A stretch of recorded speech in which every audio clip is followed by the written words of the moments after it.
वो कहते हैं जी जानो माल की तहफ़्फ़ुज़, इसके पीछे कोई ना कोई फैक्टर होगा, ऐसे थोड़ी बंद कर सकते हैं किसी को पार्लियामेंट के अंदर। यशफीन, पाकिस्तान में चोर, डाकू, लुटेरे, दहशतगर्द वो आजाद फिर रहे हैं।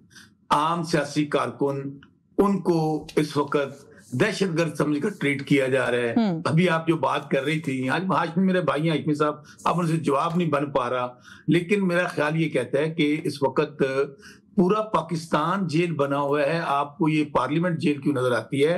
देखिए, अब कहा गया कि पाकिस्तान में इदारों पर हमला हो गया, फलां जगह पर हमला हो गया। क्या पार्लियामेंट जो आईनी तौर पर सबसे सुप्रीम इदारा है, आज तो आप जेल से कह रही हैं इसको। यशफीन जरा फुटेज चलाएं, इसी पार्लियामेंट में आज से 3 महीने पहले यहाँ पर नकाबपोश अंदर जाते हैं, एमएनएस को अगवा करते हैं, और उनको आज तक स्पीकर साहब, जो बेचारों की हैसियत औकात नहीं है इनकी तो पूछ सकें भाई नकाबपोश कौन थे, उनको कुछ नहीं पूछा गया। उल्टा हमारे एमएनएस के ऊपर मुकदमा दर्ज किया गया, उन्हें जेल में बंद अच्छा, किया गया। बस साहब चले, अब थोड़ी सी इजाजत आप मुझे देंगे। आपने कहा जवाब नहीं बना, हाशमी साहब से कुछ सवालात करूंगी, मुझे सर लगता है आपसे भी सर माजरत के साथ जवाब नहीं बनेगा। मुझे ये बताएं, 5 अगस्त को आप लोगों ने पूरे मुल्क में एहतजाज की कॉल दी हुई है, आपके 40 एमएनएस आज पार्लियामेंट में क्या ढूंढने गए थे सर? कोई वहां पे कोई लेजिस्लेशन हो रही थी, या वो चाहते थे कि कोई गेट के बाद ताला लगा दे और उनको बंद कर दे, उनको बाहर ना निकलना पड़े? Yashwin, thank you very much. मैं बताता हूँ, हमारा ये प्लान का हिस्सा था कि एमएनएस और सेनेटर्स, हमारी जो तहफ़्फ़ुज़ आईन पाकिस्तान की क़यादत है, जनाब अचकज़ई साहब और सलमान अकरम राजा साहब, इनकी क़यादत में 2 साल जो इस वक्त इमरान खान साहब नाजायज और नाहक जेल में पड़े हुए हैं, झूठे और बेबुनियाद मुकदमात में, ये वहां से निकलेंगे और पुरअमन तौर पर ये इज़हार यकजहती के लिए वहां अडयाला जाएंगे। आप मुझे बताइए, अगर पार्लियामेंट महफूज नहीं है, पार्लियामेंट जेल बन गई, नहीं बस बात किया ना इन 3 लोगों का जिनका आपने नाम लिया, 2 लोगों का, राजा साहब का और अचकज़ई साहब का, साथ में शानदाना साहिबा भी शामिल है, ये तीनों तो निकल गए, पहुंच भी गए अडयाला जेल, ये बाकी सर कैसे बंद हो गए? आप मुझे एक बात बताइए, क्या आप तसव्वुर कर सकती हैं यशफीन कि जहां पर एमएनएस ने इकट्ठा होना था, सेनेटर्स ने इकट्ठा होना था और इकट्ठा मूव करके उन लोगों ने अडयाला जाना था, हमें क्या पता था कि यहाँ पर ये मकबूजा कश्मीर से भी ज्यादा बदतरीन हालात है और आपके सामने है। सुने, इस वक्त मकबूजा कश्मीर में शायद ये हालात नहीं होंगे कि वहां माओ बहनों बेटियों को उठाया जा रहा है। आज पाकिस्तान के अंदर इमरान खान साहब जैसा लीडर, जो इंटरनेशनल लीडर है, 2 साल से नाहक जेल में पड़ा हुआ है, उनकी बेगम बुशरा बीबी इसलिए जेल में है। 5 अगस्त ये मकबूजा कश्मीर से ना कंपेयर करें, वहां के जो हालात हैं उतनी फसाइयत खुदा किसी को ना दिखाए, लेकिन नहीं सर है ये गलत कंपैरिजन है, इस पे तो मैं नहीं मानती इस कंपैरिजन को। लेकिन सर जो बात है ना, मैं फिर भी सर गुजारिश करूंगी, मुझे आज आप अपने प्लान की बात बताएं। सलमान अकरम राजा आज के दिन अगेन अडयाला क्या करने गए थे सर, ये भी मुझे समझ नहीं आया। सुने, मकबूजा कश्मीर में अल्लाह को गवाह बनाकर कहता हूँ कि जो कोई 3 साल हमारे साथ हुआ है ना, नहीं सर, लाशें उठाने से सुने लाशें उठाने से लेकर, सुन तो लें, मकबूजा कश्मीर से बदतरीन हालात है पाकिस्तान में। नहीं सर, ऐसे ना करें, आप अपनी मर्जी ये बहस कहीं और चली जाएगी। आप अपनी मर्जी से हंस नहीं सकते, आप अपनी मर्जी से रो नहीं सकते, आप अपनी मर्जी से बाहर निकल नहीं सकते, आप अपनी मर्जी से पाकिस्तान का अभी आपने क्लेम किया कि आपने लाहौर में इतनी बड़ी और भरपूर रैलीज की है पूरे लाहौर में, सर मकबूजा कश्मीर के लोग नहीं सोच सकते, अभी आपने खुद क्लेम किया। नहीं, नो, क्या मकबूजा कश्मीर में आप फुटेज चलाए ना, वहां भी उनको हक है कि बाहर निकलते हैं। अच्छा चले सर, मेरे पास वक्त थोड़ा सा महदूद होता जा रहा है, प्लीज मुझे ये बताएं कि सलमान अकरम राजा साहब क्या करने गए थे आज अडयाला जेल के बाहर? मैं बता चुका हूँ कि हमारे सुन तो लें, अगर यशफीन आप नहीं समझना चाह रही तो अलग बात। नहीं, मैं बिल्कुल समझना चाह रही हूँ। सुने, वहां पर खान साहब के साथ इज़हार यकजहती के लिए तमाम सेनेटर्स, एमएनएस, तहफ़्फ़ुज़ आईन पाकिस्तान की अचकज़ई साहब की क़यादत में वहां जाके पुरअमन सिटिंग करनी थी, उस पर नहीं जाना था। इमरान खान साहब ने कहा था पूरे मुल्क में एहतजाज करेंगे, तो नहीं कहा था मेरे गेट पर आके जेल के एहतजाज। क्या अडयाला जो है ये मकबूजा कश्मीर है, इंडिया में है? अडयाला ही तो है जहां पर कैदी नंबर 804 को बेगुनाह कैद किया गया। क्या आज 2 साल वहां हुए, उनके पास अब ना जाते सारी यकजहती के लिए?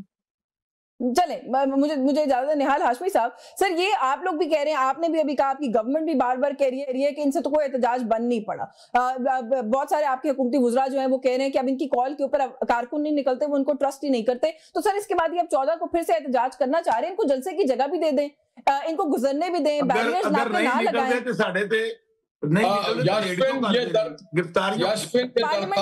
ना लगाएं, इनको अरेस्ट ना करेंगे तो आप जिस तरह आप लोगों के बकौल तो एक्सपोज हो रहे हैं, इनको एक्सपोज होने दें सर। 14 अगस्त को इनको हर चीज की इजाजत दे दें। हाँ जी, हम इनको मीनारे पाकिस्तान में जलसे की इजाजत भी सुन लेना मेरी बात, लेट मी फिनिश। असल में ये प्रोटेक्शन फेस सेविंग प्रोग्राम करते हैं कि अडियाला चले गए, यहाँ चले गए, फेस सेविंग करते हैं। इनको इससे दिलचस्पी नहीं है। देखिए सियासी अमल इस तरह से तो होता है, ये जो गेट पे अगर ताला लगा है तो वो भी प्रोटेक्शन प्रोग्राम था इनका कि हमें प्रोटेक्शन रिक्वेस्ट इन्होंने खुद तो नहीं लगाया ना ताला, हाशमी साहब नहीं, इनको रिक्वेस्ट की होगी ना स्पीकर को कि आप गेट पे ताला लगा दें वरना हमें जाना पड़ेगा। और हमारे अभी आप कह रहे थे गवर्नमेंट ने इनकी प्रोटेक्शन की, आप कह रहे हैं इनका अपना प्रोटेक्शन।